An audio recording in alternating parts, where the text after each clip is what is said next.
Realmente en la CNCF hay dos cosas. Yo me cambio aquí.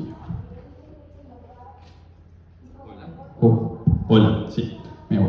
Entonces, en la CNCF hay dos cosas claves, que es el código abierto y la portabilidad, ¿sí? Entonces, en resumen, la idea de esto es fomentar proyectos para que yo pueda correr mis aplicaciones, sea en mis centros de datos de mi empresa, lo que se llama on-prem, o los pueda correr en AWS, o los pueda correr en GCP, o en cualquier otra nube que exista.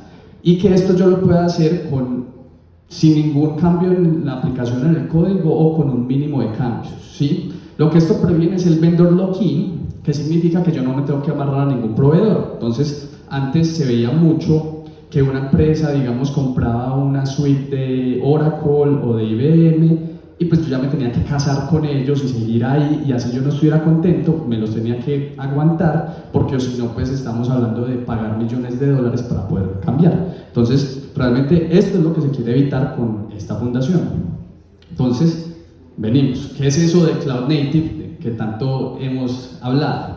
Perdona, pero aquí pues les voy a leer como textualmente esto, ¿sí? Y es: las tecnologías Cloud Native empoderan a las organizaciones para construir y correr aplicaciones escalables en ambientes dinámicos modernos, como lo son hoy las nubes públicas, privadas o híbridas. Temas como contenedores, mallas de servicios, microservicios, infraestructura inmutable y APIs declarativas son ejemplos de este enfoque. Entonces, estas técnicas permiten crear sistemas de bajo acoplamiento que son resilientes, administrables y observables. Combinado con técnicas de automatización robusta, les permite a los ingenieros realizar cambios de alto impacto de manera frecuente y predecible con un mínimo esfuerzo. Entonces, lo que ustedes deben recordar de todo esto es lo que está en negrita. Entonces, si les están hablando de contenedores, de mallas de servicios, de microservicios, de infraestructura inmutable o de APIs declarativas, estamos hablando generalmente de algo que es Cloud Native. Entonces, ¿qué ventajas tiene esto de Cloud Native? Pues lo primero es que mejora la eficiencia de los recursos al permitir correr la misma cantidad de aplicaciones o de servicios con menos servidores. También mejora la resiliencia y la disponibilidad, porque las aplicaciones nativas de la nube toleran fallos a nivel de aplicación, a nivel de servidor e incluso a nivel puedo perder un centro de datos entero. ¿Sí? También estamos en la multinube, que quiere decir que yo me puedo mover de un proveedor de nube a otro proveedor de nube, o incluso puedo utilizar varios proveedores a la vez al mismo tiempo. O la nube híbrida, que quiere decir que yo corro cargas de trabajo tanto en mis centros de datos de la empresa como en la nube. Y teniendo la automatización como un pilar, el Cloud Native lo que permite es el despliegue rápido y acorta los ciclos de retroalimentación en desarrollo. Pero bueno, ¿cuáles son los proyectos notables o famosos que son apoyados por esta fundación? Entonces, primero tenemos Kubernetes, ¿sí? Que es un sistema, digamos un ecosistema más bien, que automatiza la implementación, el escalado y la gestión de contenedores, simplificando la vida de los desarrolladores. Después tenemos a Prometheus, que es una herramienta que sirve para hacer monitoreo y observabilidad de sistemas. Y tenemos a Vitess, que es una base de datos compatible con MySQL, es escalable y de alta disponibilidad. Si alguna vez a ustedes les ha tocado hacer alta disponibilidad con MySQL o hacer particionamiento porque los datos son muy grandes, les recomiendo que revisen ese proyecto Vitess. Entonces, los anteriores que les mostré son solamente tres ejemplos de estos proyectos de la CNCF, pero la CNCF tiene demasiados proyectos, que ahorita vamos a ver algunos de ellos. Entonces, estos son los proyectos graduados, que significa que estos proyectos están probados y reprobados en producción y que van a aguantar alta carga y digamos que no se van a caer, todo eso, ¿sí? Entonces, tenemos Argo, que es una herramienta, es un sistema como de GitOps, y para hacer GitOps y Continuous Delivery Kubernetes. Tenemos Service Manager, que lo que hace es que nos administra los certificados como TLS en un clúster de Kubernetes. Por ejemplo, creo que todos conocemos Let's Encrypt. Entonces lo que hace Service Manager es que me gestiona automáticamente hacer todo el proceso de renovación, de expedir certificados y ponerlos a mi aplicación para que lo sirva. Containerd un runtime de contenedores como Docker, por decirlo así, puede ser como un reemplazo, ¿sí? Es como uno que se utiliza mucho en Kubernetes. Core DNS es un servidor de DNS para microservicios y es como el servidor por defecto de DNS dentro de Kubernetes. Envoy es un proxy de alto rendimiento. FluentD es una herramienta para recopilar logs. Harbor es como un Docker Hub, o tú puedes correr como un Docker Hub en tu clúster de Kubernetes. Istio y Linkerd son sistemas para hacer service mesh o mallas de servicios. Ahora, estos son los proyectos que están incubando dentro de la CNCF. ¿Qué significa estar en etapa de incubación? Y es que ellos están corriendo en producción ya con algunos usuarios y tienen una buena comunidad que los apoya. Entonces, Buildpacks es uno bastante importante que lo que hace es crear imágenes de contenedores automáticamente sin necesidad de Dockerfile. Si ustedes alguna vez han utilizado como Heroku, Buildpacks es parte de la magia detrás de Heroku, ¿sí? Incluso ustedes con Buildpacks pueden crear como una especie de darle a lo que les da Heroku dentro de su propio clúster de Kubernetes. Chaos Mesh y Litmus son herramientas para hacer ingeniería de caos o Chaos Engineering, y Knative es como un Lambda, como AWS Lambda para Kubernetes. Y ahora, pues estos son los proyectos que son experimentales, que podemos decir que no hay garantías, que mañana los pueden dejar de soportar, pero pues como pueden ver son muchos. Aquí hay uno que se llama KO, que es que lo que sirve es para crear contenedores de aplicaciones en Golang de manera automática, sin escribir ni un Dockerfile y ni siquiera necesita Docker. Entonces, por ejemplo, cuando ustedes tienen, no sé si saben, pero la mayoría de instalaciones de Docker, cuando estamos en servidores de producción, ellos requieren acceso al root, y pues eso por seguridad no se debe hacer, y mucha gente, digamos, no lo puede permitir, sin contar el tema de licenciamiento, ¿sí? Entonces, por ejemplo, KO no necesita Docker corriendo para crear el contenedor y mucha gente prefiere usarlo. También está Carbel, que tiene un montón de herramientas para administrar el despliegue de aplicaciones en Kubernetes. Al principio es un poco difícil de aprender, pero eso es muy potente. Bueno, preguntas hasta aquí porque voy a cambiar un poco el tema en este momento. Si alguien tiene una pregunta, es el momento como de lo que acabo de hablar. ¿No? Bueno, seguimos. Sí, una. Entonces, cuando uno utiliza cosas como Pulumi, Terraform, esas herramientas no estaban ahí, pero ayudan a crear ese tipo de tecnologías. Sí, no son parte de la fundación, porque Terraform es de HashiCorp y es licenciado, a pesar que ellos tienen un modelo de open source que cambiaron, y de hecho por eso crearon OpenTofu, ¿sí? Entonces Terraform como tal no hace parte de la CNCF. OpenTofu creo que no es de la CNCF, pero es de la Linux Foundation, hasta donde tengo entendido. Entonces obviamente estamos hablando de Cloud Native, ¿sí? Pero pues no viene dentro de la CNCF por el tema ahí privativo, lo mismo que Docker, ¿sí? ¿Alguna otra pregunta?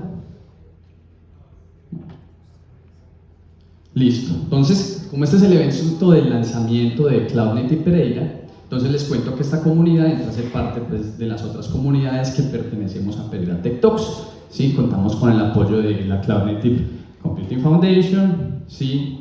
Con el apoyo de la Linux Foundation, con Pereira Tech Talks, y también con el semillero de investigación Backbone de aquí de la universidad. Entonces los invito a que se unan a la comunidad con este código QR. Sí, aquí vamos a seguir anunciando nuestros eventos. Obviamente seguimos siendo parte de Pereira Tech Talks, pero por ejemplo a mitad de año estamos planeando hacer un taller de introducción a Kubernetes de al menos toda una mañana, para que pues, las personas que lo desconocen aprendan desde lo básico de contenedores hasta Kubernetes. Obviamente Kubernetes es algo demasiado grande, pero pues es como una pequeña introducción para que lo empiecen a manejar. Ahora, seguimos. ¿Cómo me beneficio yo de esta fundación, de la Cloud Native Computing Foundation? Entonces, lo primero es usar los proyectos. Obviamente, la forma más fácil de empezar es con Kubernetes, ¿sí? Aprendo sobre Kubernetes, cómo funciona, y pues lo intento usar en mi empresa pues con algunos proyectos de, digamos, de juguete. El otro es contribuir a alguno de los proyectos de código abierto que tiene la fundación. En otra diapositiva voy a ahondar en esto.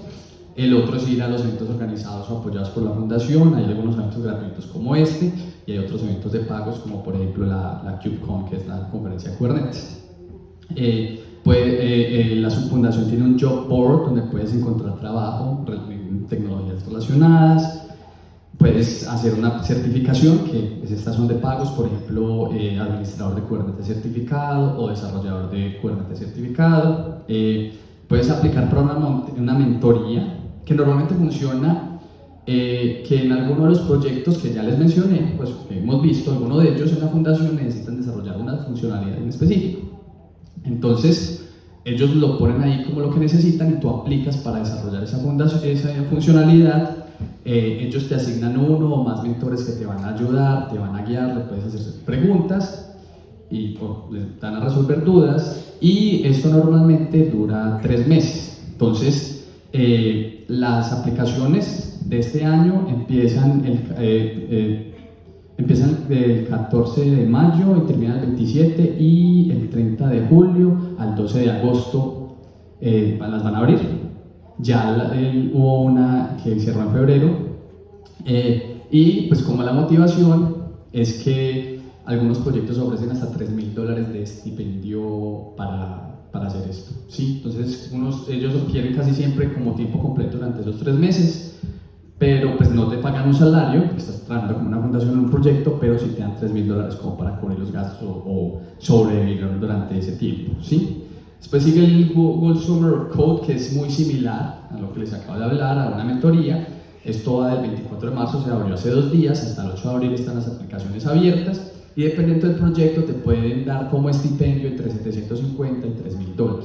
Y finalmente están las pasantías de Outreachy, que es como no investigué muy bien sobre Outreachy, pero es como, no sé, es como una fundación, y lo que hace es que te busca pasantías o internships en proyectos de software libre, y ellos tienen hasta $7,000 de estipendio para hacer la pasantía, y las aplicaciones abren en agosto. Obviamente todo esto es en inglés, así que tienen que aprender inglés o saber inglés para aplicar alguna de estas. Bueno, ¿por qué contribuir? Entonces, una de las cosas más importantes es que al contribuir al software libre estás practicando en proyectos reales, estás leyendo código de otras personas y aprendiendo de esta experiencia. En algunas oportunidades, por ejemplo, en reuniones de estos proyectos, yo he conocido gente muy talentosa, incluso personas que son los creadores del proyecto en que uno está trabajando, y pues realmente le pueden enseñar mucho a uno. En muchos proyectos de la CNCF en específico, estamos colaborando generalmente con personas que trabajan en Google, trabajan en Microsoft, en Red Hat, en Docker, en Hewlett Packard, etc. Entonces muchas veces esas relaciones que se cultivan pueden terminar en que uno lo recomiende para un trabajo. También pues puedes hacer amigos en otros países, ¿sí? Incluso a veces alguien te puede ofrecer la casa para que te quedes si estás viajando. Algunas conferencias del proyecto en el que estás trabajando te pueden patrocinar el viaje. Esto no es muy común, la verdad, pero puede pasar. Y realmente algunas empresas contratan a los mantenedores de proyectos de software libre para que sigan trabajando en esos proyectos. Entonces tuve un ex compañero de trabajo que trabajaba en Buildpacks, uno de los proyectos que ahorita les mencioné, y Salesforce, que creo que muchos conocen que Salesforce le está pagando a él para que él contribuya a ese proyecto de software libre que se llama Buildpacks. Y pues, luego finalmente es que pues, muchos de estos proyectos son el futuro de la tecnología, ¿sí? Estamos trabajando como en lo último, como en el Edge, ¿sí? Y pues con un poco de suerte, tal vez estés trabajando en el próximo Kubernetes. Pero bueno, no todo es color de rosa, ¿sí? En el software libre se maneja política, se maneja burocracia, se manejan egos, se maneja gente ruda o gente grosera, ¿sí? Muchas veces porque la gente es grosera de por sí, o muchas veces por las diferencias culturales, porque estás trabajando con gente de todo el mundo. Entonces, por ejemplo, en unos países como en Europa, la gente es muy directa al decirte las cosas de frente, y uno aquí lo tomamos como grosería. Aquí siempre es como, no, vamos a ordenar las cosas, pienso que va a pensar la otra persona cuando le diga esto. En especial uno intenta adornar las malas noticias, ¿verdad? En otras culturas es de frente y es lo que hay. Entonces, a veces puede ser que la gente sí es rudo, simplemente son diferencias culturales. Pero bueno, no se desanimen, se puede cambiar de proyecto, o pueden entrar a otro equipo dentro del mismo proyecto, por los proyectos que hay siempre tienen muchos comités, muchas cosas para hacer, y bueno, soluciones hay. Preguntas.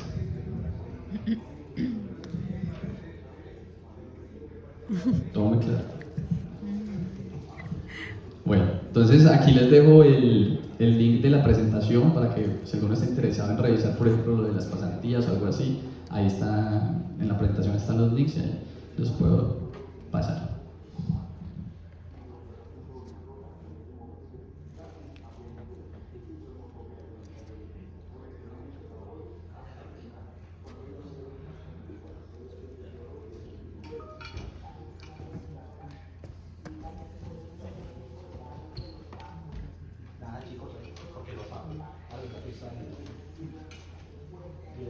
Nada chicos, un aplauso para Andrés.